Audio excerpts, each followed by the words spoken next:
আল্লাহর নবী একদিন বসে আছেন, আল্লাহর নবীর স্ত্রী মা আয়েশা রাদিয়াল্লাহু তাআলা আনহা আল্লাহর নবীর পাঞ্জরে বসে আছেন। মিয়া বিবি গল্প করছেন, যা গল্প করার হয়। এই বর্তমান যুগে আমরা যেমন নিজের স্ত্রীর সাথে গল্প করি, কথা বলি, দয়ার নবী এইবারে বসে আছেন। দয়ার নবীর পাঞ্জরে তার বিবি আয়েশা রাদিয়াল্লাহু তাআলা আনহা বসে আছেন। এবারে একজন ইয়াহুদের একটা দল, ইয়াহুদের একটা জামাত এসে নবীকে সালাম দিচ্ছেন, আসসালামু আলাইকুম। কি সালাম দিচ্ছেন? জোরে বলেন। আমরা যদি দেখা হয় তা আমরা কি বলবো? আসসালামু আলাইকুম। কি বলবো ভাই? একটু কথা বলেন, কি বলবো? আসসালামু আলাইকুম। আমি স্টেজে এলাম, আপনাকে সালাম দিলাম, আসসালামু আলাইকুম। আমাকে আপনি সালাম দিবেন, আসসালামু আলাইকুম। কোন মুসলমানের সাথে দেখা হবে, আসসালামু আলাইকুম। কিন্তু ওরে সুবহানাল্লাহ, নবীর দরবারে এসে ওই ইহুদি নবীকে সালাম দিচ্ছেন, আসসালামু আলাইকুম। আসসালামু বলে না, আসসালামু আলাইকুম। ওরে আল্লাহ, মানা কতখানি হয়ে গেল, ফরক দেখে। সেই ইহুদি এসে বলছে, নবী গো, আসসালামু আলাইকুম মানে তোমার উপরে মওত আসে, তুমি মরে যাও, তুমি মরে যাও, তোমার পরে যেন মওত আসে, তুমি মরে যাও, তোমার পরে যেন মওত আসে। ইহুদি এসে নবীকে বদদুয়া দিচ্ছেন, আসসালামু আলাইকুম।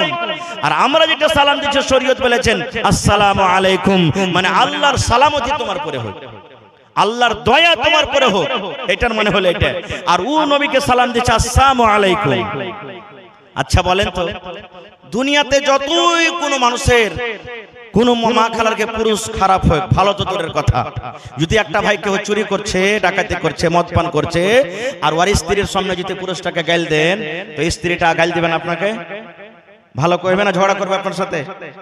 হ্যাঁ, মরার বেটা মরা, আমাকে খাইটা খাওয়াইছে, তুই কথা কহবে তা আমি কহবো, রে মরার বেটা মরা, তোরা যদি কইস তো কলসাকে ধরে ফেড়ে দেবো রে মরার বেটা, খবরদার আর পুরুষকে কথা কহবি না। কিন্তু ওরে সুবহানাল্লাহ, আল্লাহর নবী কিছু বললেন না, নবীজি কিছুই বললেন না, নবীকে যেরকম ভাবে বদদুয়া দিয়ে দিলেন। মা আয়েশা রাদিয়াল্লাহু তাআলা আনহা এইবারে নবীর দিক থেকে, নিজের স্বামীর দিক থেকে ইহুদিকে বলছেন, ওয়া আলাইকুমুস সালাম ওয়া লানা। এই ইহুদিরা, আমার নবীকে, আমার স্বামীকে তোরা বদদুয়া দিলি রে, যেন তুই মরে যা, যেন তুই মরে যা, যেন তুই মরে যা। এই ইহুদির দল, তোরা শুনে নে, আমার নবীর জন্য বদদুয়া করছিস। আমি আয়েশা জবাব দিয়ে দিলাম, এই যেন তোরাই মরে যা, তোদের পরে যেন মওত আসে, তোরা হালাক হয়ে যা, তোরা বরবাদ হয়ে যা, তোরা ধ্বংস হয়ে যা। আমার নবীকে তোরা এরকম ভাবে গালি দিবি, আমি সহ্য করতে পারবো না। যখন নবী যে কথাটা শুনলেন, নবী যে আয়েশাকে বলছেন, আয়েশা তুমি গালি দিও না, গালি দিও না, গালি দিও না, তুমি তাদের পরে রাগিও না, রাগিও না।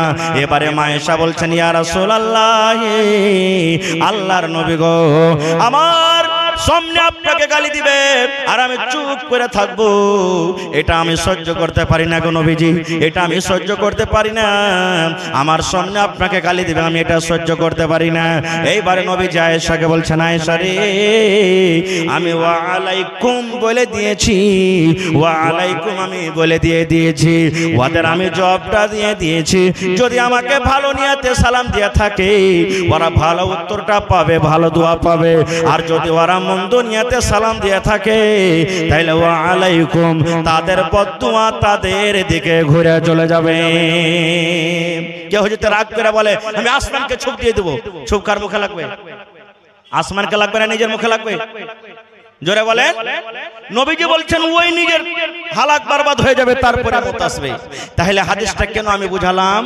এই জন্য আমি বুঝালাম, মা আয়েশা রাদিয়াল্লাহু তাআলা আনহা যদি পড়ালেখা না হইতেন, তাহলে নবীর তরফ থেকে জবাব দিতে পারতেন ভাই?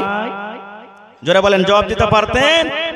হ্যাঁ ভাইরে, এই মতো পড়ালেখা বেটি ছেলে যদি আপনি নিয়ে আসবেন, আল্লাহ রাসূল সাল্লাল্লাহু আলাইহি ওয়াসাল্লাম বলেছেন, তুনকাহুল মারাতু লিআরবাইন, মানুষরা বিয়ে করে চারটা জিনিস দেখে। যে আমরা সাধারণ চারখান গুণ দেখি, আল্লাহ রাসূল বলেছেন মানুষরা বিয়ে করে চারখান গুণ দেখে। কি কি? এক নম্বরে নবী বলেছেন লিমালিহা, যারা বিয়ে করে মাল দেখে, যে বেটি ছেলেকে বিয়ে করব তার পাকার বাড়ি আছে কিনা, জমি জায়গা আছে কিনা, ওই বাবার কাছে মাল আছে কিনা, কিনা। 2 নম্বরে নবী বলেছেন ওয়ালে হাসাবিহা, মানুষেরা বংশ দেখে, ঝাড় দেখে, এর বংশ কেমন, ঝাড় কেমন। 3 নম্বরে নবী বলেছেন ওয়ালে জামালিহা, যাকে বিয়ে করবে মানুষেরা তার রূপ দেখে, সৌন্দর্য দেখে। 4 নম্বরে নবী বলেছেন ওয়ালে দিনহা, তার মধ্যে দিনদারি দেখে। আল্লাহর নবী বলেছেন উম্মত 4 খানার মধ্যে যদি আগেকার 3 খানাই না থাকে, যে মেয়েকে তুমি বউ করে বাড়িতে নিয়ে আসবে, আর বাবার যদি মাল না থাকে, যদি গরিবের মেয়ে হয় তাও চলবে, বংশ ঝাড় যদি বড় না হয় তাও চলবে, 3 নম্বরে সৌন্দর্য না হয় তাও চলবে, নাক মোটা হয় তাও চলবে, দাঁত বড় হয়ে আছে তাও চলবে, দেখতে কালো যদি আছে তাও চলবে। কিন্তু নবী বলেছেন উম্মত রে, ফাজফার বিযাতিদ্দিন, আগেকার 3 খানা যদি না পাও, শুধু দিনদারি তার মধ্যে আছে, পড়ালেখা জানে, কোরআন পড়িতে জানে, নামাজ পড়িতে জানে, নামাজ পড়ে, দিনদারি তার মধ্যে আছে। নবী বলেছেন ওই দিনদারি মেয়েকে তুমি তারজি দাও, ওই দিনদারি মেয়েকে তুমি বউ করে বাড়িতে নিয়ে এসো। দিনদারি বউকে বাড়িতে নিয়ে আসতে গেলে আপনার জীবন উদ্ধার হয়ে যাবে। আর দিনদারি না হয়তো কেমন হবে জানেন? একটা গল্প বলছি, হাদিস কোরআনের কথা নয়। স্বামী স্ত্রী দুজন একদিন বসে আছে, স্ত্রীটা বেমার পড়ে গেছে, দিয়া তখন স্ত্রীটা ওকে জিজ্ঞাসা করছে আর পুরুষকে, হাজি তুমি আমাকে কতখানি ভালোবাসো? কইছে তোমাকে খুবই ভালোবাসি জি। কইছে তাও কহ কতখানি ভালোবাসো? তো পুরুষটা কইছে এত তোমাকে ভালোবাসি, এত তোমাকে ভালোবাসি যে বলার শেষ নেই, তোমাকে দেখাইতে পারবো না আমি। তখন বলছে যে তাহলে কেমন করে আমি জানবো যে তুমি আমাকে ভালোবাসো? কিছু ওয়াদা দাও, তাহলে আমার মরার পর তুমি বিয়ে করবে না। বলছে দেখবো, বুঝ বিচার করে তখন ওইটা ভাবা চিন্তা করবো। কই তাও কহ কতদিন বাদ তুমি বিয়ে করবে না? যদি তুমি বিয়ে করেই লাও তা আমি তো কবর থেকে আর তোমাকে মানা করতে পারবো না, দেখতে পাবো না, তো তুমি কতদিন পর আমার সাথে, আমার মরার পর বিয়ে করবে না? তখন বলছে বিবি রে, তাহলে যখন তুমি শুনতে চাইছো তোমার পরে আমার এত মায়া মোহব্বত আছে, যতদিন তোমার কবরের মাটি না শুকাইবে অতদিন আমি বিয়ে করবো না। কবরের মাটি কয়দিন শুকাইতে লাগবে ভাই? 1 দিন, 2 দিন, 3 দিন, 4 দিন, নাকি 5 দিন লাগবে নাকি মাওলানা? শুকিয়ে যাবে। এবারে কইছে ঠিক আছে, বিবি খুব খুশ, মরে গেল। 1 দিন চলে গেল, 2 দিন চলে গেল, 3 দিন চলে গেল, 4 দিন, 5 দিন, 8 দিন হয়ে গেল। তার স্বামী কবরের পাঞ্জরে চলে গেছে। বিবির সাথে আমি ওয়াদা করেছি যতদিন কবরের মাটি ভিজা হয়ে থাকবে না শুকাবে, অতদিন আমি বিয়ে করব না। দেখি আমার বিবির কবরের মাটি শুকাল জায়গা শুকায়নি। ওরে সুবহানাল্লাহ, যে দেখছে এখনো মাটি ভিজা হয়ে আছে। আবার 3 দিন পর যদি যাচ্ছে, ওরে আল্লাহ দেখছে এখনো মাটি ভিজা হয়ে আছে। এবার তার স্বামী মনে মনে বলছে আল্লাহ কি তোমার লীলা, কি তোমার তামাশা। আল্লাহ আশেপাশে কোনো জায়গাতে মেঘ পানি হয় না, দেখতে পাই না, কিন্তু আমার বিবির কবরটা কেন ভিজা হয়েছে, ব্যাপারটা কি? আজকে আমি চোর দেখবো। এবার আড়ালে একটু সেই লোকটা বসে গেছে।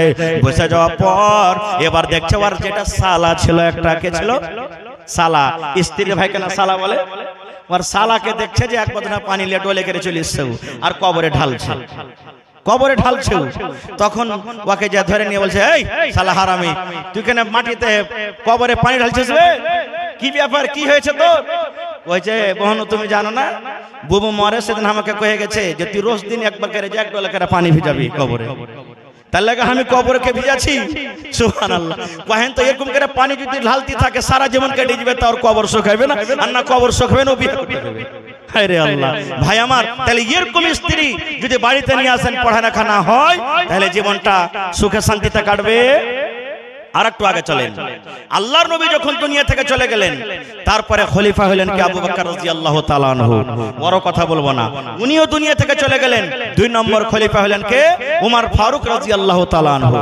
রাতের বেলাতে একদিন হাঁটছেন, গ্রামে গ্রামে ভেষ বদলে হাঁটছেন, যেন কেউ চিনতে না পারে যে এটা হলো মুসলমানের রাজা।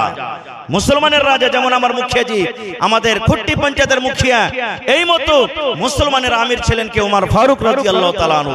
ভেষ বদলে গ্রামে হাঁটছেন, দেখি কোনো বাড়িতে তো কেউ না খেয়ে নাই, দেখি কোনো বাড়িতে তো কেউ বেমার নাই, দেখি কোনো বাড়িতে তো কেউ কষ্ট নাই, এগুলা জানার জন্য হাঁটতে হাঁটতে হাঁটতে হাঁটতে দেখছেন তো এক বাড়িতে মা বেটি ঝগড়া করছে।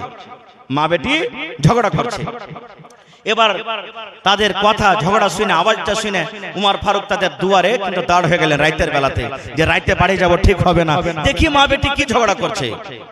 এবার শুনতে লাগলেন, মা বলছেন বেটিকে, ও আমার বেটি খালেদা রে, জায়েদা রে, হাফসা রে, শুনে নে, ও আমার বেটি রাত হয়ে গেছে, 8টা 9টা 10টা রাত হয়ে গেছে, তুমি তাড়াতাড়ি ঘরে চলে যাও আর ওই ইন্দারা কুয়া থেকে পানি তুমি নিয়ে এসো, আর পানি নিয়ে আসার পর ওই দুধে তুমি পানি দিয়ে দাও।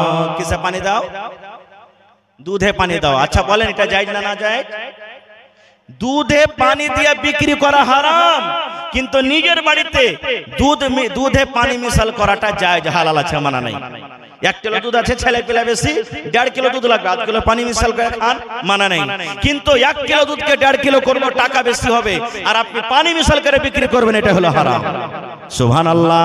এবার মা বলছে, বেটি রে, ও খালেদা সাফিয়া শুন, ঘরের ভিতরে দুধ রাখা আছে রে মা, তুমি পানি নিয়ে চলে যাও, আর পানি নিয়ে যাওয়ার পর তুমি দুধে পানি মিশাল করে দাও। এবার বেটি বলছে, মা কেন এরকম করব? বলছে, বেটি রে, সকালবেলাতে দহিয়ার আসবে, সকালবেলাতে গারাক আসবে, 3 কেজির জায়গাতে 1 কিলো তুমি যদি পানি দিয়ে দাও, ওজনটা বেড়ে যাবে, টাকা বেশি হয়ে যাবে, লাভ আমাদের হয়ে যাবে। এই জন্য বেটে তুমি চলে যাও, চলে যাও, আর দুধে তুমি পানিটা দিয়ে দাও। এবার বেটি বলছে, মা গে আমি এটা কাজ করতে পারবো না গে মা, মা গে আমি এটা কাজ করতে পারবো না। কিন্তু উমর ফারুক টাটিতে কান লাগিয়ে শুনছেন। মা বেটি তো জানে না কি আমাদের রাজা উমর ফারুক আমাদের কথা শুনছেন। মা বলছে, কেন করবি না? বলছে, মা গে আমাদের রাজা আমিরুল মুমিনিন উমর ফারুক রাদিয়াল্লাহু তাআলা আনহু ওয়াজ করেছেন গে মা, কে দুধে পানি মিশাল করা চলবে না, চলবে না, চলবে না, দুধে পানি মিলা চলবে না। এই জন্য গে মা আমি দুধে পানি মিশাল করব না। যখন কথাটা বলা, মা বলছে, বেটি রে, উমর ফারুক ওয়াজ করেছে দুধে পানি মিলাইতে হবে না, তাহলে উমর ফারুক তো দেখতে পাই না, উমর ফারুক তো আমাদের বাড়িতে নাই। বেটি রে, যা তাড়াতাড়ি চলে যা আর দুধে পানি দিয়ে দে।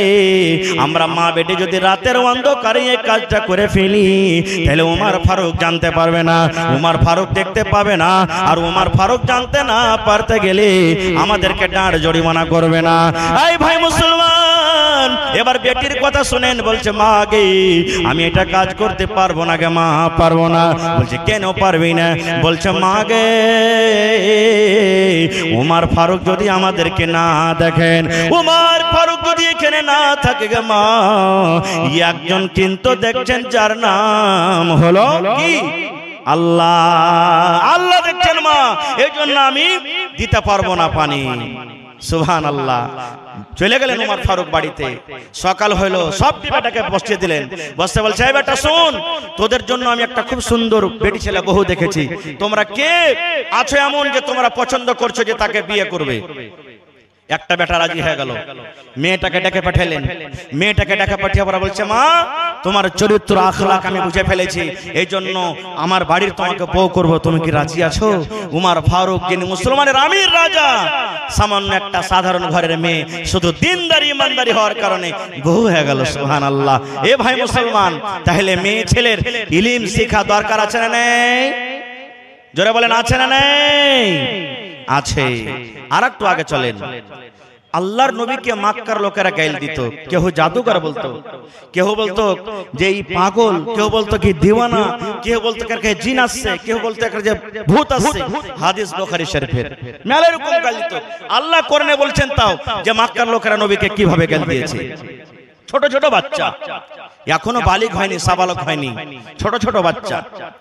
ওর মা ডেকে বলছে, বেটা রে, ওই কি গে মা? বলছে, বেটা একটা কাজ করতে পারবি? বলছে, কি গে মা? বলছে, বেটা রে, এই মক্কা নগরে, মক্কার জমিনে আবু জাহাল বলে একটা লোক আছে রে ধন, যে আমার নবীকে গালি দেয়। মেলায় রূপ এইরকম ভাষাতে আমার নবীকে গালি দেয়। বাচ্চা বলছে মা গালি দেয় তো কি করব? বলছে বেটারে যদি আমার নবীকে যারা গালি দেয়, যারা ইসলামের দুশমন, মুসলমানের দুশমন, নবীর দুশমন, ওই আবু জাহালকে যদি তুই মার্ডার করতে পারিস রে ধন, আমার মা আমার কলিজা খানটা একবারে বড় হয়ে যাবে। পারবে কাজটা করতে? বেটা রাজি। হ্যাঁ মা করব। সাবালক হয়নি, সাবালক হবে আছে। দুই ভাই দুই হাতে তলোয়ার, চলে গেলেন যুদ্ধতে। বাদারের লড়াই, বাদারের যুদ্ধ, সুবহানাল্লাহ। ওই যুদ্ধতে চলে গেলেন। কাতারবন্দি হলো, সাফ হলো। নবীজি দোয়া করছেন, নিজের তাম্বুর তলে দোয়া করছেন বিজয় হওয়ার জন্য। সাফ বান্দি হয়েছে। সব থেকে আগে দিকে আব্দুর রহমান বিন আওফ রাদিয়াল্লাহু তাআলা আনহু, যুদ্ধ মানুষ, যোদ্ধা মানুষ, তলোয়ার নিয়ে আগা কাতারে আছে, একা আগা দিকে আছে। আর এই বাচ্চা দুটা ভাই নিজের মারপেটের তলোয়ার নিয়ে, একজনা ডাহিন দিকে একজনা বাঁ দিকে। আচ্ছা, লড়াই করতে যাবেন, আর যদি আপনারা 4-5টা মজবুত ভাই থাকেন তো সাহস হবে না? হবে না? হবে না? আর যদি একটা ভাই খুব মজবুত হয়, আর সব 8 আনা 4 আনা 10 পয়সা হয়, তো ডর লাগবে না? লাগবে না? আব্দুর রহমান বিন ডাহিন দিকে দেখছে একটা ছোট বাচ্চা, বাঁ দিকে দেখছে একটা ছোট বাচ্চা। কইছে আল্লাহ, যদি বড় মানুষগুলা কেউ আসতো তাহলে আমার একটু সাহস হতো। ছোট ছোট বাচ্চা মনে মনে এগুলো গাইতে আছেন।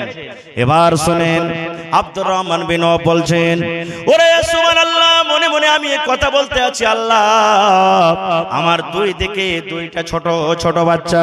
এবার কথা বলতে না বলতে ডান দিকের একটা বাচ্চা ইশারা করে বলছেন, মানে লম্বা কান তাক পৌঁছে না, ইশারা করে বলছে চাচা একটু তুমি আমার দিকে ছেপড়া যাও, খাটো হয়ে যাও। এবার আমি কানটাকে তাদের মুখের কাছে লাগিয়ে দিলাম। ছোট মাসুম বাচ্চা বলছেন, ও চাচা গো, আইনা আবু জাহাল? চাচা আবু জাহাল কই? আবু জাহাল কোথায় আছে? আইনা আবু জাহাল? চাচা গো আবু জাহাল কই? আবু জাহাল কোথায় আছে? আবু জাহালকে আমরা চিনি না, জানি না, কই আবু জাহাল কোথায় আছে? এবার আব্দুর রহমান বিন আওফ বলছেন, ভাতিজা রে, কেন তুই আবু জাহালের নাম নিছিস? আর আবু জাহাল কত বড় লোক জানেন? ওরে সুবহানাল্লাহ, 1000 মানুষ লড়াই করতে এসেছে, 1000 মানুষ যুদ্ধ করতে এসেছে বেঈমান মুশরিকা, আর 1000 মানুষের নেতা হলো আবু জাহাল। 1000 মানুষের নেতাকে আবু জাহাল চিৎকাবরা ঘোড়াতে চড়ে একবার কাতারের ওই দিকে যায়, আবার চড়ে আগা দিকে কাতারের এই দিকে যায়, ঘোরাফেরা করে খালি যে কেমন করে লড়াই করতে হবে, এরকম ভাবে প্র্যাকটিস করে। বাচ্চাটা বলছে, চাচা আবু জাহাল কোনটা? আবু জাহাল কই? আব্দুর রহমান বিন আওফ বলছেন, ভাতিজা রে, কেন তুমি আবু জাহালের নামটা নিছো? আবু জাহালকে তুমি কি করবে? আবু জাহালকে দেখে তোমার কি লাভ হবে? বলছে, চাচা গো, মা আমাকে বলেছে আমার নবীকে নাকি আবু জাহাল গালি দেয়, আমার নবীকে নাকি আবু জাহাল গালি দেয়, আমার নবীকে নাকি কত রকমের কথা বলে। ও চাচা জান, আবু জাহালকে তুমি শুধু একবার দেখিয়ে দাও, আবু জাহালকে হয় মারবো কিংবা তার তলোয়ারে আমি দুনিয়া থেকে বিদায় হয়ে যাব, ভাই আবু জাহালকে মেরে দেব কিংবা তার হাতে মরে যাব। চাচা তুমি একবার আবু জাহালকে আমাকে দেখিয়ে দাও। বলছেন আব্দুর রহমান বিন আওফ কথা বলতে আছে, বাঁ দিকের ফের ছেলেটা বলছে, চাচা একটু নিচে হও। আরেকটা ওর ভাইটা, নিচে হও। নিচে হয়ে গেলাম, ও কথাটা বলছে, না আবু জাহাল? চাচা আবু জাহাল কই? আবু জাহাল কোনটা? আবু জাহাল কই? এবার আমি বললাম, ভাতিজা আবু জাহালকে নিয়ে কি করবি? বলছে, চাচা গো, এই যে আমার আপনার ডান দিকে দাঁড় হয়েছে, এটা হলো আমার ভাই, এটা আমার নিজের ভাই, আমরা দুইজন নিজের মায়ের পেটের ভাই। চাচা গো, আমার মা আমাকে বলেছেন যে আমার নবীকে নাকি আবু জাহাল গাল দেয়, হয়তো আবু জাহাল আজ বাঁচবে, আর না হলে আবু জাহালের হাতে আমরা দুই ভাই মরে যাব। যেমন কথাটা বলা, আব্দুর রহমান এবার নজর করে সামনে দেখেন, চিৎকাবরা একটা ঘোড়াতে চড়ে আবু জাহাল চলে যায়।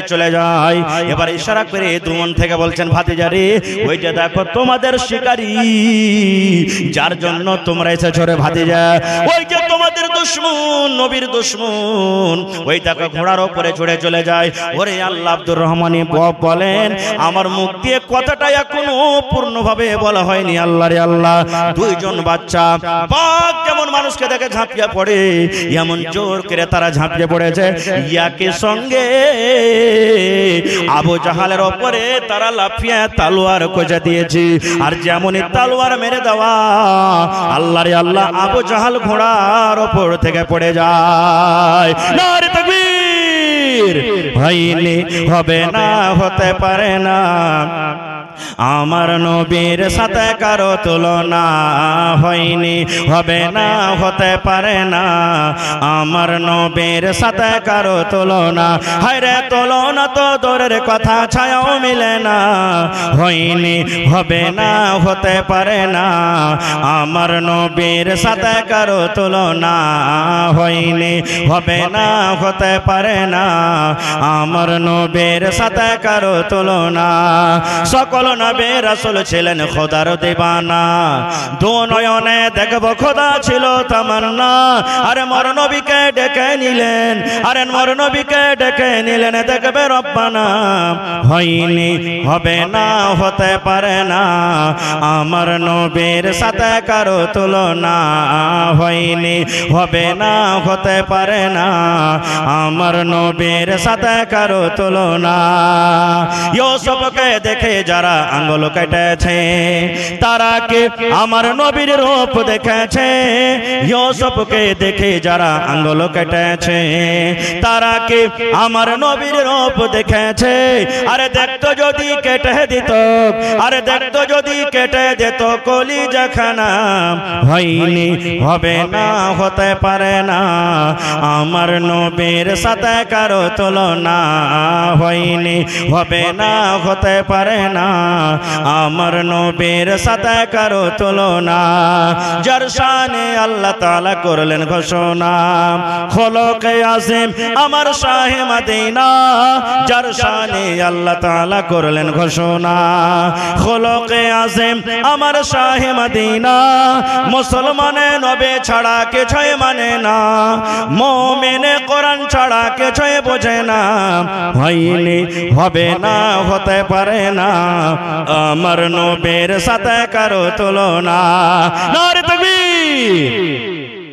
আর দুটো হাদিসের কথা বলবো। আবু সুফিয়ান নবীজির শ্বশুর। আবু সুফিয়ানকে নবীজির শ্বশুর, মুসলমান কিন্তু হয়নি। লম্বা ঘটনা, ছোট করে বলি। এইবারে জামাইয়ের সাথে দেখা করার জন্য আবু সুফিয়ান মক্কা থেকে মদিনা যায়। আমাদের বাড়িতে আমাদের শ্বশুরেরা আসে না বেড়াইতে? জোরে বলেন, আসে না? আসে না? আমরা শ্বশুরের বাড়ি যাই না? হাজি আজ খুঁটি হাসিলের মানুষ ভাত খাইনি না, কেমন কি? হায় আল্লাহ, আমরা আমাদের শ্বশুরের বাড়ি যাই কি যাই না? মাশাআল্লাহ, আমাদের শ্বশুর আমাদের বাড়িতে আসে কি আসে না? আসে। তার ইজ্জত সম্মান করি কি করি না?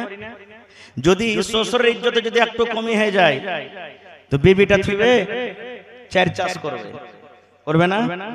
হ্যাঁ, খালি শ্বশুর কি দূরের কথা, শ্বশুরের পক্ষ থেকে কেউ চলে আসো, হ্যাঁ, যদি এখানটা খালি কাপড় না বিদায় করে দেখে লিয়েন। হ্যাঁ, আমার ভাই বাপেরা লাগছে ওর বাড়িতে পড়ে থাকতে আসছে, কত কালের পরে এসছে, এখানটা কাপড় গালাতে এবার হিঞ্জার হলো না, তাহলে কথা বলে বলে কি বলে না, খারজা হোক।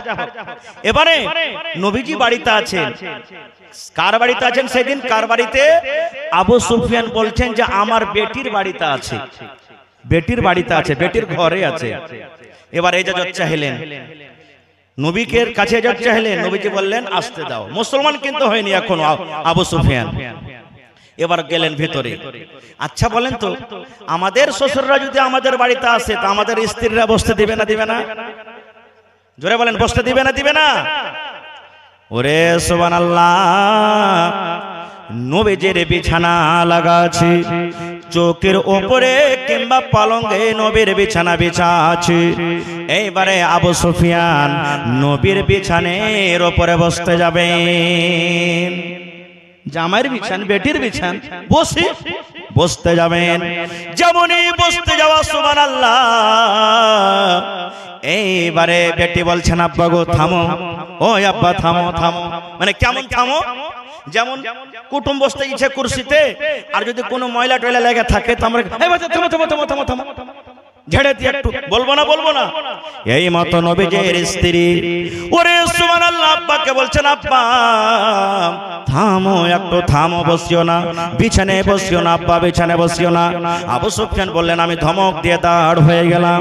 এবারে আমি যখন দাঁড় হয়ে গেলাম, ওরে সুবহানাল্লাহ আমার বেটি আমাকে বিছানাতে বসতে না দিয়ে ওই বিছানা খানটাকে জমা করে এক সাইডে রেখে দিলেন। এবার রেখে দেওয়ার পর বলছেন, আব্বা তুমি এখন বিছানায় বসে যাও। সৈয়াদি বিছানা খানটা জমা করে দিল, উপরকার যত কাপড় ধরিয়েছে, আর খালি বিছানাতে বলছেন চৌকিতে বা খাটে এখন বসো। এবার আবু সুফিয়ান বলছেন, মা রে এরকম কাজ তুমি করলে কেন রে মা? আমি তো হইলাম তোমার বাপ, তুমি হইলে আমার বেটি, এই মুহাম্মদ হলো আমার জামাই, আর জামাইয়ের বাড়িতে আমি এসেছি, বেটের বাড়িতে এসেছি। বাপকে আদর করে বসতে দিয়েছ, বাপকে আদর করে বসতে দিয়ে বিছানা কেন তুমি জমা করে নি না? কেন আমাকে বিছানায় তুমি বসতে দিলে না? কেন তুমি বিছানা খানটাকে জমা করে নি না? এবারে ওরে সুবহানাল্লাহ নবীজির স্ত্রী ওই আবু সুফিয়ানের বেটি বলছে, আব্বা গো তুমি নবীর বিছানাতে বসার এখনো যোগ্য হওনি, তোমার মতো মানুষটা নবীর বিছানায় বসবে এটা হক কিন্তু রাখে না। এবারে বেটি বলছে, কেন রে বেটি? আব্বা বলছে, কেন রে বেটি? কেন আমি বিছানায় বসতে পাবো না? এটা তো হলো আমার জামাই, মুহাম্মদ হলো আমার জামাই, আর তুমি হলো আমার বেটি। জামাইয়ের বিছানা আমি কেন বসতে পাবো না? বেটের বিছানা আমি কেন বসতে পাবো না? কেন আমি বসতে পাবো না? এইবারে বেটি বলছে, আব্বা গো আমি তোমার বেটি হইতে পারি, আর এই মুহাম্মদ তোমার জামাই হইতে পারে, কিন্তু এই বেটি আর জামার এলাওয়া আল্লাহ রাব্বুল আমিন তাকে নবী করেছেন আর তাকে রাসূল করেছেন। আয় আব্বা জান, আপনি এখনো মুসলমান হননি, এখনো মুসলমান হননি, এখন আপনি নাপাক হয়েছেন, মুশরিক হয়েছেন। আর আপনার মতো মুশরিক লোক নবীকে বিছানায় আমি বসতে দেব না, আপনার মতন মুশরিক লোককে আমি নবীর বিছানাতে আমি বসতে জায়গা দেব না। নারে তাকবীর! এ ভাই, এবারে বেটি ছেলেটা যদি পড়ালেখা না থাকতো, দিনদার না থাকতো, তো নিজের বাপের সাথে এরকম ব্যবহার করতে পারতো? তারজি দিলেন কাকে? আব্বাকে। নাম নবীকে না নিজের স্বামীকে? স্বামীকে তারজি দেয়নি, দিয়েছেন নবীকে। কেন? শরীয়ত জানে বুঝে জন্য না। একটা আর হাদিসের কথা শুনেলেন, ওরে সুবহানাল্লাহ, এর আগে হয়তো আমি কোন জালসাতে বলেছি, একবারে শর্টে বলবো। আল্লাহর নবীর জামানাতে সুবহানাল্লাহ সাফওয়ান বিন মুআত্তাল রাদিয়াল্লাহু তাআলা আনহু একজন সাহাবী, একবার শর্টে বলবো করি। সাফওয়ান বিন মুআত্তাল রাদিয়াল্লাহু তাআলা একজন স্বামী, পুরুষ মানুষ। এবার তার স্ত্রী বলছেন, আমি নামাজ পড়ি, আমার স্বামী আমাকে মারে। একদিন দেখলাম, দুদিন দেখলাম, 3 দিন দেখলাম, 5 দিন দেখলাম। এবার নবীর দরবারে আমি কিন্তু শিকায়ত নিয়ে চলে গেলাম আমার স্বামীর জন্য, স্বামীর জন্য শিকায়ত নিয়ে গেলাম। যেমন আমার এই চিলমারি গ্রামে যদি কোনো মানুষ ভুল করে, আমার মুখিয়াজির কাছে চলে যায়, আমার মাওলানার কাছে চলে যায় যে ইনসাফ করে দেন, ফয়সালা করে দেন। এই মতো সেই মহিলা সাফওয়ান বিন মুআত্তালের স্ত্রী নবীর কাছে চলে গেলেন। শিকায়ত নিয়ে কার? স্বামীর জন্য। শিকায়ত কি জানেন? আমাকে খাইতে দেয় না তার জন্য নয়, আমাকে কাপড় দেয় না তার জন্য নয়, আমাকে বাড়িতে রাখে না তার জন্য নয়, যে দিক থেকে আসে আমাকে মারে তার জন্য নয়। কিসের শিকায়ত? চলে গেলেন নবীর কাছে। নবীর পাঞ্জরে আরো সাহাবায়ে কেরাম বসে আছেন, ওয়ার স্বামী সাফওয়ান বিন মুআত্তাল নবীর পাঞ্জরে কিন্তু বসে আছেন। এই বেটি ছেলে যে তখন বলছেন, আসসালামু আলাইকুম ইয়া রাসূলুল্লাহ। নবীজি বললেন, কি খবর, কি কথা, কেনে এসেছো তুমি? এবার সাফওয়ান বিন মুআত্তালের স্ত্রী বললেন, ইয়া রাসূলুল্লাহ, আল্লাহর নবী গো, আমার স্বামীর ব্যাপারে 3 খানা আমি শিকায়ত নিয়ে এসেছি গো নবীজি, 3 খানা আমি কেস নিয়ে এসেছি। নবী বললেন, কি তোমার শিকায়ত আছে বলো। 1 নম্বরে সাইমা বলছেন, আল্লাহর নবী গো, এই যে সাফওয়ান বিন মুআত্তাল আপনার পাঞ্জরে বসে আছে, এটা হলো আমার স্বামী, এটা হলো আমার পাতি, এটা হলো আমার হাজবেন্ড। আল্লাহ আল্লাহর নবী গো আমি যখন নামাজ পড়ি নামাজের হালাতে আমার স্বামী আমাকে মারে, আমাকে গুতা মারে, আমাকে ফাইট মারে, আমাকে হুড়া দেয় আর ডাকে বিবি রে তুমি এসো এসো আমার বিছানাতে তুমি এসো। এই জন্য আমি আপনার কাছে ইনসাফ পেতে এসেছি গো নবীজি যে নামাজের হালাতে আমার স্বামী কেন আমাকে মারে। নামাজের হালাতে মারতে হয় ভাই, কেউ মারবে না। এক নম্বর হয়ে গেল। বলছে আচ্ছা 2 নম্বর। আবার মহিলাটা বলছেন ইয়া রাসূলুল্লাহ নবী গো আমি যখন রোজা রাখি গো নবীজি দিনের বেলাতে যখন আমি রোজা রাখি আমার স্বামী সাফওয়ান আমার মুখে পানি দিয়ে কিংবা আমার মুখে খাজর দিয়ে আমার রোজাটাকে ভেঙে দেয়। এবার যদি আমি খাজর কিংবা পানি খেয়ে যদি রোজা না ভাঙি আমার হাত খানটাকে ধরে বিছানে নিয়ে চলে যায় আর বিছানে নিয়ে যাওয়ার পর আমার সাথে হাম বিস্ত্রি করে মিলন করে আর মিলন করার পর আমার রোজাটাকে ভেঙে দেয়। কয়টা হলো? 2টা হয়ে গেল। এবার সেই মহিলা বলছেন 3 নম্বর কেস নবী গো যখন সূর্যটা উঠে যায় পূর্ব দিকে, যখন সূর্যটার ছাটা চলে আসে, সূর্যটা যখন উঠে যায় তখন আমার স্বামী ফজরের নামাজ পড়ে। সূর্য ওঠার আগে আমার স্বামী ফজরের নামাজ পড়ে না। 3 হয়ে গেল কেস। 1 নম্বর নামাজ হালাতে মারি, 2 নম্বর আমার রোজা ভেঙে দেয়, 3 নম্বরে ফজরের নামাজ পড়ে সূর্য ওঠার পর। নবীজি 3টা শিকায়ত শোনা পর তার স্বামী সাফওয়ানকে বলছেন সাফওয়ান তোমার স্ত্রী যে সব কথাগুলো বলেছে এগুলো সত্য না মিথ্যা? আমাদের মানুষ আমাদের মতো এই জামানার আমরা মানুষ হতাম লজ্জার কারণে বলতাম না নবীজি সব মিথ্যা কথা বলেছে একটা সত্য কথা বলেনি এই কথা আমরা বলতাম। কিন্তু ওরে সুবহানাল্লাহ যার সিনাতে কোরআন যে আল্লাহ আল্লাহ রাসূলের প্রতি মুহাব্বত ভালোবাসেন সাফওয়ান বলছেন ইয়া রাসূলুল্লাহ আল্লাহর নবী গো আমার ব্যাপারে আমার স্ত্রী 3খানা কেস করেছে, একটাও মিথ্যা নয় গো নবীজি, একটাও মিথ্যা নয়, সব সত্য সব সত্য। আমার বিবি আমার ব্যাপারে যা বলেছেন সব হলো সত্য। এবারে নবী তখন বললেন বাবারে নামাজটা হয়তো আল্লাহর ইবাদত, নামাজের হালাতে তুমি কেন মারো, নামাজে তুমি কেন মারো, বিবিকে তুমি নামাজের হালাতে কেন মারো? এইবারে সফর বলছেন ইয়া রাসূলুল্লাহ আল্লাহর নবী গো তাহলে আমি কেন মারি নামাজের হালাতে, আমি কেন মারি তাহলে আমার কথাটা একটু শুনে নেন।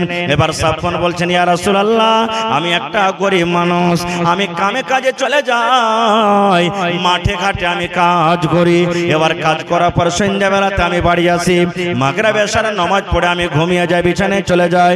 আমার স্ত্রী এবারে নামাজ পড়িতে শুরু করে, নামাজ পড়িতে শুরু করে, নবী গো কত লম্বা লম্বা করে সূরা তেলাওয়াত করে। কোরআনের মধ্যে যেগুলো সব থেকে বড় বড় সূরা এক এক রেখাতে 2-2টা করে সূরা তেলাওয়াত করে।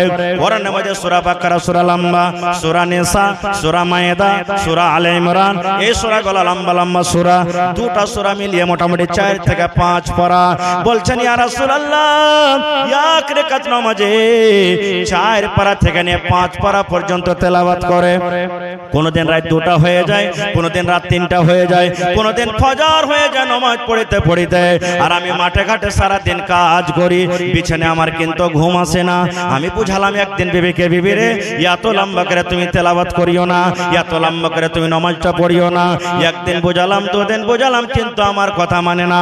আমার কথা যখন না মানি তখন আমি নামাজের হালাতে তাকে কিল মারি, তাকে আমি ফাইট মারি আর বলি বিবি রে এত তুমি নামাজ লম্বা করিও না, এত নামাজ লম্বা করিও না, এসো এসো তুমি আমার বিছানে এসো, আমার মাথাটা তুমি দেবে যাও, আমার গা হাতে তুমি তেল দিয়ে দাও, আমার পাটা তুমি একটু দেবে দাও, এসো তুমি আমার বিছানাতে তুমি এসো। আমার কথা না মানে না শুনি নামাজটাকে লম্বা করার কারণে আমার বিবিকে আমি মারি। এবারে নবীজি বললেন ও মহিলারা যখন তোমাদের স্বামী বাড়িতে থাকবে লম্বা সূরা পড়ার দরকার নাই, ছোট ছোট সূরা পড়ি তোমরা নামাজ পড়ো যথেষ্ট। এবার তার আগে একটা কথা বলি, এই যে তারাবি আসছে ভাই সামনে, এক রুকুতে 3 রাকাত 4 রাকাত তোমরা পড়েলি, তারপরে বলছি মৌলভী সাহেব তুমি দেখতে পাও না যে এত পাটাপাট মশা লাগছে গরমের দিন, ছোট করতে পারো না? এক পাতা দু পাতাতে আমাদের গোটে তারাবি শেষ হয়ে যায়। এখানটা আমরা সহ্য করতে পারি না। আর সে মহিলা 4 পারা 4.5 পারা 5 পারা কোরআন এক রিকাতে তেলাওয়াত করতেন। তাহলে তার কোরআন কত মুখস্থি ছিল জি ভাই? কোরআন কত মুখস্থি ছিল বুঝতে পারছেন? সুবহানাল্লাহ। তাহলে বেটি ছেলেকে পড়া দরকার আছে না নেই? জোরে বলেন, বেটিরাকে পড়াইতে হবে না হবে না? হবে। আব্দুল্লাহপুরে একটা প্রাইমারি স্কুল আছে, ওতে দেওয়ালে লেখা আছে औरत घोइटा कुढ़ाएगी फिर भी पढ़ने जाएगी। औरत घोइटा कुढ़ाएगी फिर भी पढ़ने जाएगी। आजकल कर मुसलमान बेटा रखे पढ़ाबो बेटी के पढ़िए की लावा जाबे ई तो जा परे बढ़ते गोबर तुलबे बाड़ी झाड़ दिबे घर झाड़ दिबे झूल झाड़ दिबे बाड़ी लेबे यार के पर पढ़िए की करबो ना रे भाई ना। যদি না পড়া তাহলে ওই 10-15 বছর 20 বছর আগে যে আমার মায়েরা খালারা বেটা বেটির আগে যখন রাতের বেলাতে পেশাব করতে ওঠে তখন যে দোয়া শিখাইতো এক বাত্তা দু বাত্তা তিন বাত্তা ঘর সুত্তা বাহির মুত্তা ওগুলো শিখে শিখাইতো না আগে এক বাত্তা দু বাত্তা তিন বাত্তা ঘর সুত্তা বাহির মুত্তা ওগুলো শিখাইবে যদি না পড়ান তো। এজন্য ভাইরে আমাদের এলাকাতে একটা বানাত মাদ্রাসা নাই। দ্বিতীয় কথা বানাত মাদ্রাসা চালাটা খুব আসান নয় রে ভাই। বেটা ছেলের মাদ্রাসা থেকে বেটি ছেলের মাদ্রাসাতে খুব হিসাব কিতাব বেশি খরচ বেশি আর খুব সাবধানে চালাইতে হবে। এটা আমাদের খুশি একটা গৌরব যে আমাদের এলাকাতে আমরা কেউ হিম্মত করতে পারিনি, সব থেকে আগে চিলমারির মানুষ হিম্মত করেছে। এই জন্য মিলে জুলে পায়ে পা লাগিয়ে কান্দাতে কান্দা লাগিয়ে মুখে মুখ লাগিয়ে বুদ্ধি দিয়ে টাকা দিয়ে সব রকম সাহায্য করে মাদ্রাসাটাকে আমাদেরকে চালাইতে হবে। চালাবেন তো? পড়েন ইনশাআল্লাহ, জোরে পড়েন ইনশাআল্লাহ। ভাই মুসলমান, আজকে এই এলাকাতে একটা বানাত হয়েছে। আমাদের মেয়েরা কত ভাই এমন আছে গরিব মানুষ 3-4 মেয়ে আছে, হয়তো 1 টাকা পড়িতে দিয়েছে, খরচ জুটে না, পাঞ্জরখানে থাকলে পড়িতে পারবে, খরচ কম লাগবে। আর ঘরে ঘরে ঘরে ঘরে যেমন আলিম তৈরি হয়েছে এই মতো ইনশাআল্লাহ ঘরে ঘরে আমাদের বেটিরা পড়ে লেখা তালিম হাসিল করবে আর ফারেগা হবে ইনশাআল্লাহ। আর যে মেয়ে ছেলে ফারেগা হবে ইলম হাসিল করবে ইনশাআল্লাহ আর ভালো রিশতা আসবে, আল্লাহর বরকত হবে, আনে ওয়ালা নসল ইনশাআল্লাহ এমন হবে যে যে জাহেলিয়াত যে বুরাই আমাদের সমাজে আছে আস্তে আস্তে আস্তে ইনশাআল্লাহ দূর হয়ে যাবে। ভাই মুসলমান, তবে আমার পিছনে আরো উলামায়ে কেরাম আছেন, বক্তাগণ আছেন, আমি কথা কার লম্বা করব না। ভাইরি 1 টাকা 2 টাকা 5 টাকা যা দেবেন নিয়ে নেব আপনাদের কাছে। তবে আজকের জালসাতে দেখি কোন আল্লাহর বান্দা এমন আছেন যে 50,000 টাকা এই বানাত মাদ্রাসার জন্য দান করবেন। বানাত শুরু হয়ে গেছে, কত কষ্ট করে করছে বানাত। 50,000 টাকা দান করবেন ইনশাআল্লাহ। সামনে 3 মাস বাদ রোজা থেকে অ্যাডমিশন চালু হয়ে যাবে, আপনাদের দোয়া দয়া সাহায্য থাকে ইনশাআল্লাহ মাদ্রাসা চালু হয়ে যাবে। ভাইরে এই মাদ্রাসার জন্য মেয়ে ছেলের জন্য দেখি একটা লোক 50,000 টাকা দিবেন কিংবা 1 কাঠা জমিন দান করবেন। হয় মাদ্রাসার আঞ্জর পাঞ্জরে থাকলে লাগিয়ে দেন, জায়গাটা বড় হবে, আর না হলে মাঠে ঘাটে কোনো জায়গাতে আছে বিক্রি করে যা টাকা হবে লাগিয়ে দিবেন। দেখি একটা লোক 10,000 টাকা দিবেন এবং 5টা লোককে আমি দেখবো 5,000 5,000 5,000 করে এবং 500 1000 2000 করে আমি কমসে কম 50টা লোককে আমি দেখবো। ভাই হিম্মত বান্দা মাদাদে খোদা, এই গত রাতের আগা রাতে 2 রাত আগে এই উত্তর দিনাজপুরে বরিহান গাঁও আছে, মতিবুর রহমান সাহেব মাদানী হাফেজাহুল্লাহ জুম্মার দিনে তার বাড়িতে খাওয়া দাওয়া হলো। কি সুন্দর মেহমান নওয়াজি করলেন, গ্রামে জালসা।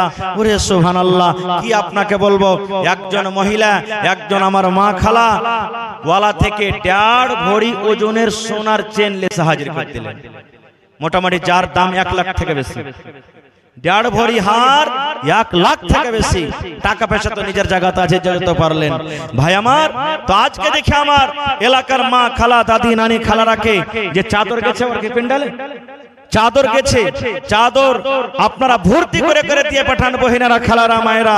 কোন এমন মা খালা বাকি না থাকে যে চাদরে টাকা আসেনি। গলার হার, নাকের কানের পায়াল, এই সমস্ত জিনিসগুলো আপনারা খুলে খুলে দিয়ে পাঠান। এবং ভাইয়েরাকে বলবো, ভাইরে কম করে, আমি জানছি এটা তঙ্গির সময়, কিন্তু এখানে যদি বাড়ি থেকে মুসিবত পড়ে যায় আল্লাহ না করে হয় 10,000 5,000 দরকার হলে ধার করে আমাদেরকে নিয়ে যেতে হবে। বাড়িতে এখানে কুটুম চলে আসতে গেলে বাড়িতে টাকা নাই, কাপড় দিয়ে বিদায় করতে হবে, 1000 টাকা 1500 টাকার দরকার আছে, ধার করে আমাদেরকে নিয়ে যেতে হবে। বিনা ইজ্জত সম্মান আমরা তাকে পাঠাবো না। ভাই আজকে আপনাদের সামনে হাত বাড়ালছি, আর আল্লাহ তাআলা কোরআনে বলছেন ওয়াম্মা সাইলা ফালা তানহার, সাইলকে তোমরা কোনোদিন ধিক্কার করিও না। আজ মনে করলেন স্টেজে আমি আপনাদের কাছে সাইল হয়ে হাত তুলেছি, দেখি কোন আল্লাহর বান্দা আছেন। একটা লোক 50,000, একটা লোক 10,000, একটা লোক 20,000, আর 5টা লোক 5,000 করে, এবং 50টা লোকের কাছে আমি আবদার করেছি ভাই মুসলমান 1,000 2,000 করে, এবং 50টা লোকের কাছে আমি আবদার করলাম 1 বড়া 2 বড়া 5 বড়া করে সিমেন্ট। মাদ্রাসাতে সিমেন্টের দরকার আছে, মাদ্রাসাতে বালুর দরকার আছে। ভাই জমিন প্লাস্টার হবে, আমার আপনার বেটিরা পড়ালেখা করবে। দেখি 100 সেফটি বালুর দাম কেউ দিয়ে দেন 6,000 টাকা, 100 সেফটি গেটের দাম কেউ 8,000 টাকা 9,000 দিয়ে দেন, কেউ 1 কুইন্টাল রডের দাম দিয়ে দেন 8,000 7,000 টাকা। দেখি কোন আল্লাহর বান্দা আছেন, একটু আসেন তো, তার জন্য দোয়া করব। মাশাআল্লাহ জাযাকাল্লাহ। এই দেখেন গোল চেহারা খাতুন, আল্লাহ তোমার বান্দি সর্বপ্রথম 1500 টাকা দান করেছেন। মাশাআল্লাহ জাযাকাল্লাহ। কি আপনার নাম? জালালউদ্দিন সাহেব, মাশাআল্লাহ। এই দেখেন সর্বপ্রথম এসেছে 30 পারা কোরআন। কয় পারা কোরআন আছে ভাই? ভাইরে বেশি চাহাবো না, 30টা লোকের কাছে 1000 টাকার টাকা নেব, আর 500 টাকা দিয়ে আপনি বিসমিল্লাহ করেন, তাহলে 1 পারা কোরআনের দাম ইনশাআল্লাহ হয়ে যাবে। একটু জোরে বলেন নারে তাকবীর। মাশাআল্লাহ জাযাকাল্লাহ। এই দেখেন জালালউদ্দিন সাহেব 1000 টাকা 1 পারা কোরআনের দাম, মাশাআল্লাহ। আর গোল চেহারা আল্লাহুস সামাদ 1,500 টাকা দান করেছেন। ভাই 1500 টাকা 1,500 টাকা আল্লাহুস সামাদ, তাহলে 2 পারা কোরআনের দাম হয়ে গেল ভাই, আর মাত্র 28 পারা ইনশাআল্লাহ পুরা হয়ে যাবে। জি কে? নাজিম সাহেব 1 2 3 4 আমার মাদ্রাসার নাজিম সাহেব জনাব মাওলানা শামসুল হক সাহেব লাতিফি 2000 টাকা দান করেছেন বানাত মাদ্রাসার জন্য। তো আমার বাপজির কাছে আমার আবদার যে কমসে কম 10,000 টাকা আপনাকে পুরাইতে হবে ইনশাআল্লাহ। আল্লাহ দিয়েছেন, দিচ্ছেন, দিতে আছেন। আমি জানি যে মাদ্রাসার জন্য কতখানি কুরবানি করছেন আপনি, এই মাদ্রাসা আইনুল উলুমের জন্য। তো এটা হলো আপনার মাদ্রাসা, আপনাদেরকে চালাইতে হবে, আপনারা ছাড়া কেউ চালাইতে পারবে না। এই জন্য 2000 টাকা দিয়েছেন, কমসে কম 1 গাড়ি বালুর দাম আপনি দিয়ে দেন, কিংবা গিট্টি কিংবা রড, 3টার মধ্যে একটা কিন্তু আপনাকে দিতে হবে। বালু মোটামুটি 6,500, গিট্টি মোটামুটি 8,000 নাকি 9,000, আর রডও হয়ে গেল মোটামুটি 7,000 8,000 টাকা।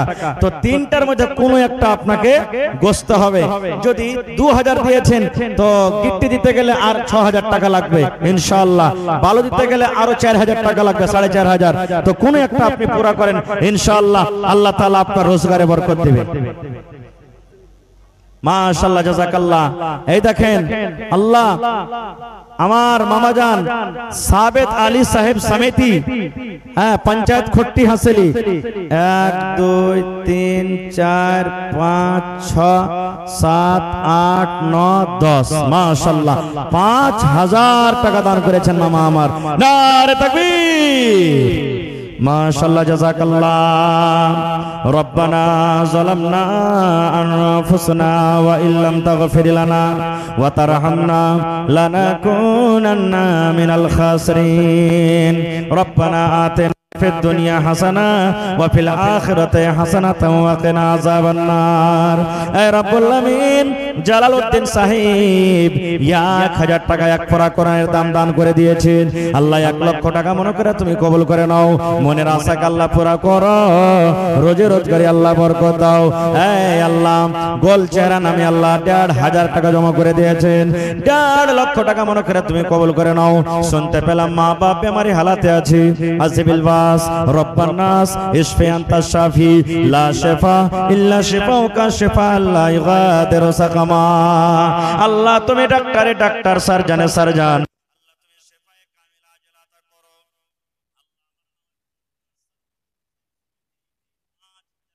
নিতে মন্তকে গোসল করাবে, বৈরের পাতায় গরম পানিতে মনকে গোসল করাবে,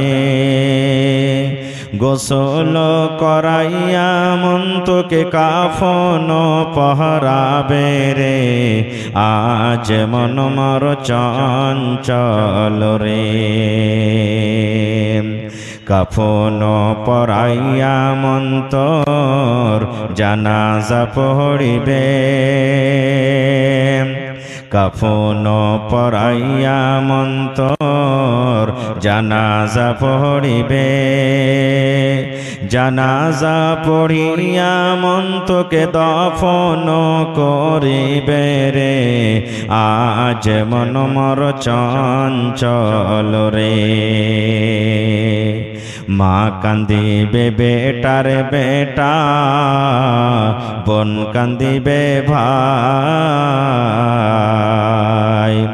মা কান্দিবে বেটার বেটা, বোন কান্দিবে ভাই, ঘরের বেগম সেও তো কাঁদবে আর তো কেহ নাই রে, আজ মন মর চঞ্চল রে, আজ মন মর চঞ্চল রে ভাই, ঝরে দুটি আঁখি বুঝাইলে বোঝে না তুই কোন জঙ্গলের পাখি রে, আজ মন মর চঞ্চল রে।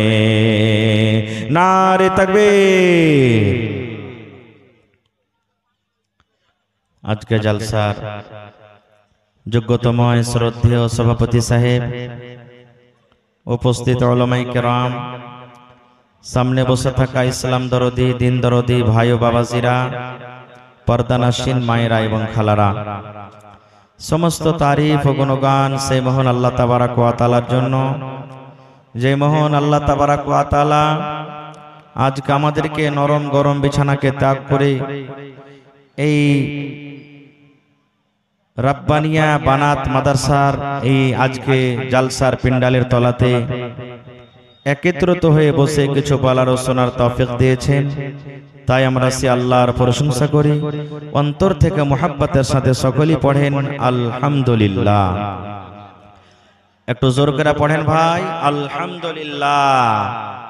তারপর আমাদের শেষ নবী হযরত মুহাম্মদুর রাসূলুল্লাহ পড়েন সাল্লাল্লাহু আলাইহি ওয়াসাল্লামের পর অগণন দারুদ শরীফ শান্তির ধারা বর্ষিত হোক, আমিন। আল্লাহুম্মা সাল্লি আলাইহি আল্লাহুম্মা বারিক আলাইহি।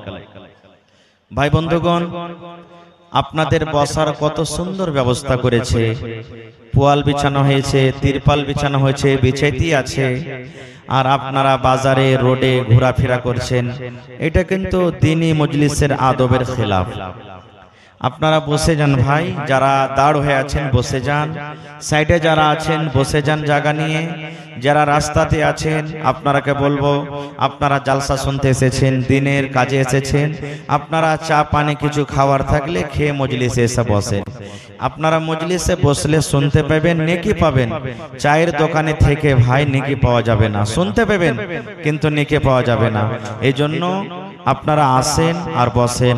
আল্লাহর কাছে দোয়া করি রব্বুল আলামিন আমি যা কিছু বলবো যেন সহি হাদিস এবং কোরআন থেকে বলি এবং তার প্রতি আমল করার জন্য আল্লাহ তাবারাক ওয়া তাআলা আমাদেরকে তৌফিক দেন, পূর্ণ আল্লাহুম্মা আমিন। ভাই মুসলমান, আজকে আমি আপনাদের সামনে শিক্ষা সম্পর্কে কিছু কথা রাখব, ইলম সম্পর্কে কিছু কথা রাখব। আল্লাহ তাবারাক ওয়া তাআলা কোরআন মাজিদে 114টা সূরা দিয়েছেন। 114 সূরার মধ্যে আল্লাহ তাবারাক ওয়া তাআলা এই মানব জাতিকে আল্লাহ তাবারাক ওয়া তাআলা হেদায়েত করার জন্য, ভালো পথে নিয়ে আসার জন্য সব থেকে আগে যেটা নবী মুহাম্মদ সাল্লাল্লাহু আলাইহি সাল্লামের প্রতি আল্লাহ সূরা বা আয়াত নাজিল করেছেন, সেটা হলো কি ইকরা, মানে পড়ো। পড়িতে বলেছেন, সেটা পড়ার কথা এসেছে। কারণ মক্কা আজকে গোটা পৃথিবীর মধ্যে এক নম্বর হলো ইমানদার দেশ, আল্লাহওয়ালা দেশ আমরা মনে করি নাকি? সব কাজে আমরা দলিল দিই, ওখানে কাবা শরীফ আছে, ওখানে নবীর জন্ম হয়েছেন, ওখানে কোরআন মাজিদ নাজিল হয়েছে। ভাই মুসলমান, একটু আমি আগেকার ইতিহাসে যাই, যে মক্কার জায়গাটা নবীজির নবী হওয়ার আগে কেমন ছিল। আপনারা শুনেছেন, পড়েছেন, জানেন যে নবী যখন জন্ম নিয়েছেন, নবী হওয়ার আগে এবং নবী হওয়ার কিছুদিন পরও মক্কার লোকেরা শরাব পান করত, মদ পান করত, মক্কার লোকেরা জুয়া খেলত, মক্কার লোকেরা ডাকাতি করত, মক্কার লোকেরা যদি কোনো বাড়িতে বেটি মেয়ে জন্মগ্রহণ হয়েছে, মেয়েটাকে জিন্দা জমিনে গেড়ে দিত। যদি কোনো স্ত্রী মহিলার স্বামী মারা যেত, ওই স্ত্রীটাকে হয়তো 1 বছর পর্যন্ত ঘরে বন্ধ করে রাখত, আর না হলে তাকেও মেরে দিত। এক কথা, এই দুনিয়াতে কোনো এমন এই বর্তমান যুগে পাপ নাই, গুনাহ নাই যে গুনাহটা মক্কাতে হতো না, সব গুনাহ হইতো। এইবারে আল্লাহ তাবারাক ওয়া তাআলা এত গুনাহ করা সত্ত্বেও আল্লাহ তাবারাক ওয়া তাআলা নবীকে বললেন না, হে নবী তুমি মানুষকে বলো যে তোমরা মদ পান করিও না, হে নবী মানুষকে তুমি বলো যে তোমরা জুয়া খেলিও না, হে নবী মানুষকে তোমরা বলো যে জিনা ব্যভিচার করিও না, হে নবী মানুষকে তুমি বলো যে মিথ্যা কথা বলিও না, হে নবী মানুষকে তুমি বলো যে তোমরা মেয়েকে মারিও না। এগুলা আল্লাহ তাআলা আদেশ করলেন না। আল্লাহ তাবারাক ওয়া তাআলা নবীকে যেটা আদেশ করলেন সেটা হলো কি? ইকরা। সেটা হলো কি? ইকরা, মানে তুমি পড়ো। পড়ো। কেন আল্লাহ পড়া দিলেন? আপনারা জানেন, মানুষের মধ্যে যদি ইলম থাকে, মানুষের মধ্যে যদি জ্ঞান থাকে, তাহলে মানুষেরা পড়বে, আর পড়ার পর জানবে যে আল্লাহ তাবারাক ওয়া তাআলাকে কিভাবে চিনতে হবে, নবীকে কিভাবে চিনতে হবে, আর মদ পান করাটা কি, জুয়া খেলাটা কি, মেয়েকে দফন করাটা কি, জিনা ব্যভিচার করাটা কি, মানুষ জানতে পারবে। প্রত্যেক গুনাহ মানুষ জানবে, আর যখন মানুষ জানবে তখন আপনি আপ ছেড়ে দিবে। এই জন্য আল্লাহ তাবারাক ওয়া তাআলা সর্বপ্রথম পড়ার কথা বললেন। এবার আরো একটা কথা বলি আপনাদের সামনে। আল্লাহ তাবারাক ওয়া তাআলা সব থেকে আগে মানুষ, জিন, তারপর আপনার জমিন, আসমান, নদী, নলা, পাহাড় সব তৈরি করার আগে, সৃষ্টি করার আগে আল্লাহ কি পয়দা করেছেন জানেন? জি, কলম। আল্লাহ তাআলা কি পয়দা করেছেন? এই কলম। কলম বলতে এইটাই কলম নয়, মানে বুঝার জন্য বলছি। কলম কি পয়দা করেছেন? মানুষকে তৈরি করার আগে, জিনকে তৈরি করার আগে, পাহাড়কে বানার আগে, আসমান জমিন বানার আগে, সব থেকে আল্লাহ আগে কলম তৈরি করেছেন। এবার আপনারা বলেন কলমের কাজ কি? কলমের কাজ কি ভাই? লেখা। কলমের কাজ কি? কায়দার কাজ কি? কাটা। কায়দার কাজ কি? হাঁসার কাজ কি? কোড়েলের কাজ কি? প্রত্যেক কাজে আছে নাকি? এই লাইটের কাজ কি? জোনাক করা। এই যে মাইক্রোফোন বাজছে, আওয়াজ হচ্ছে, ভাই আমার, এরকমই আল্লাহ তাবারাক ওয়া তাআলা সব থেকে আগে কলম বানাইলেন। শিখে যান। আজকে আপনাদের জন্য এটা হলো মাদ্রাসা, আজকে বানাত মাদ্রাসার জালসা। এই মাদ্রাসাতে আমার আপনার মেয়েরা, বোনেরা পড়ালেখা করবে, শিখবে, আর আজকে আপনারা শিখতে এসেছেন। আল্লাহ তাআলা কলমকে পয়দা করে দিলেন। এবার যখন কলম হয়ে গেল, এবার আল্লাহ তাআলা কলমকে বলছেন, ডাক দিয়েছেন কি? রে কলম, লাখো কলম তুমি লাখো। আল্লাহ রাব্বুল আলামিন কলমকে বলছেন, কলম রে তুমি লেখো, ও কলম তুমি লেখো। কাকে বলছেন আল্লাহ? কলমকে। এবার কলমের মুখ ফেটে গেল। কার মুখ ফুটলো? কলমের মুখ ফেটে গেল। কলম কথা বলতে লাগলো। বলবেন মাওলানা, কলম কেমন করে কথা বলবে? কলমের কেমন করে মুখ ফুটলো? মুসলমান রে, আল্লাহ রাব্বুল আলামিনের কাছে কোনো জিনিসের কমি নাই। আল্লাহ রাব্বুল আলামিন সব কিছুরই মালিক, সব কিছু করতে পারেন। আল্লাহ রাব্বুল আলামিন কোরআনে বলেন, আল ইয়াউমা নাখতিমু আলা আফওয়াহিহিম ওয়া তুকাল্লিমুনা আইদিহিম ওয়া তাশহাদু আরজুলুহুম আরজুলুহুম বিমা কানু ইয়াকসিবুন। সুবহানাল্লাহ। সূরা ইয়াসিনে খুলে দেখবেন আল্লাহ তাবারাক ওয়া তাআলা বলছেন যেদিন কিয়ামত হবে, হাসরের ময়দান হবে, ওই কিয়ামতের দিন আল্লাহ রাব্বুল আলামিন মানুষের মুখে মোহর লাগিয়ে দিবেন। এই মানুষের মুখে আল্লাহ লাগাম লাগিয়ে দিবেন। আপনার মুখখানটা যদি এনেকে চেপে ধরেলি কথা বলতে পারবেন? একটু কথা বলেন, কথা বলতে পারবে? পারবেন না। তা আল্লাহ মুখে টুনি লাগিয়ে দিবে, ফেভিকাল মনে করেন, ফেভিকাল লাগিয়ে দিবে, মুখ ধরে যাবে, কথা বলতে পারবেন না। এবার বলবেন মাওলানা, মানুষের মুখে যদি আল্লাহ মোহর লাগিয়ে দেয়, মানুষের মুখে যদি আল্লাহ রাব্বুল আলামিন ফেভিকুইক লাগিয়ে দেয়, মানুষ কেমন করে কথা বলবে? আল্লাহ রাব্বুল আলামিন পাকে বলবে, পারে তুই কথা বল রে পা।